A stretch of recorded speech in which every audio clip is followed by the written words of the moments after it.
At 30 wanted person na dakip ng CIDG sa 2 araw na operasyon. Umabali sa balitang yan si Abante reporter Edwin Balasa.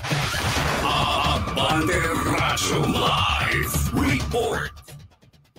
Isa-isang bumagsak sa kamay ng batas ang 30 wanted person sa 2 araw na operasyon ng Criminal Investigation and Detection Group o CIDG. Ayon kay CIDG Director, Police Major General Nicolas Torre III, ang isinagawang operasyon ay base sa direktiba ni PNP Chief Police General Romel Marbil na paigtingin ang pagsugpo sa krimen sa pamamagitan ng Oplan Pagtugis Manhunt Operation. Sa ulat, isinagawa ang operasyon sa mismong araw ng eleksyon at araw matapos ang eleksyon o sa petsang Mayo 12 hanggang Mayo 13 kung saan 30 pugante na wanted person ang kanilang naaresto.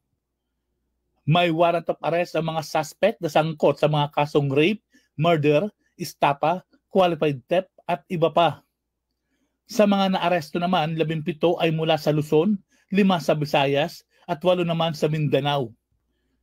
Pinuri naman ni Marbil ang mga operating unit ng CIDG dahil sa pagkakaaresto sa mga suspect at mabibigyan na ng hustisya ang mga pamilya na kanilang nabiktima.